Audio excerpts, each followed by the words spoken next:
जय श्री कृष्णा। आज हम समझेंगे श्रीमद् भगवद गीता के दूसरे अध्याय का 45वां श्लोक। इस श्लोक में भगवान श्री कृष्ण अर्जुन से कहते हैं, त्रैगुण्य विषया वेदा निस्त्रैगुण्यो भवार्जुना निर्द्वंद्वो नित्य सत्वस्थो निर्योगक्षेम आत्मवान। यहाँ पर सबसे पहला शब्द है त्रैगुण्य विषया और इसका मतलब होता है तीन गुणों के विषय में। फिर है वेदा और इसका मतलब है वेदों में या फिर वेद के अनुसार। फिर है निस्त्रय गुण्य और इसका मतलब है गुणों से परे। इसमें है दो शब्द भव और अर्जुना। भव मतलब हो और अर्जुन मतलब अर्जुन। तो यहाँ पर पहले लाइन का मतलब हो गया कि हे अर्जुन, वेद के अनुसार जो प्रकृति के तीन गुण हैं तुम उन तीनों गुणों से परे हो जाओ।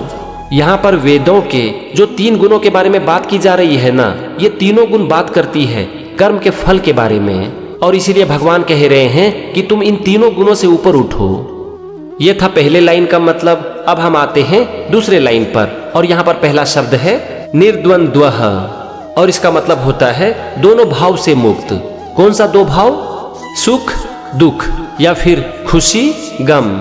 अब इसके बाद है नित्य सत्वस्थो और इसका मतलब होता है पूरी तरह से सत्य में स्थित, यानी कि परमात्मा में स्थित। फिर है निर्योगक्षेम और इसका मतलब होता है लाभ और रक्षा के भाव से मुक्त। यहाँ पर रक्षा का मतलब है चीजों की रक्षा।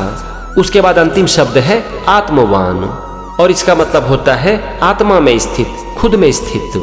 सुख और दुख दोनों भाव से मुक्त, परमात्मा में स्थित, लाभ और रक्षा के भाव से मुक्त, अपनी आत्मा में लीन।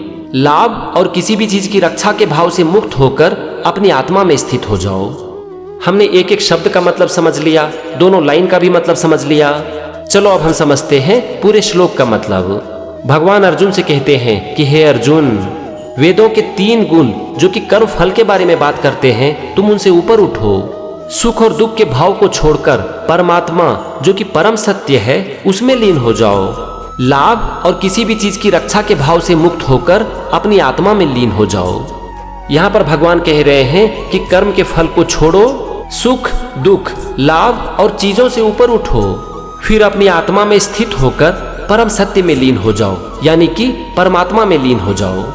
यहाँ पर आत्मा में स्थित होने का मतलब है शांत मन से खुद के साथ रहना।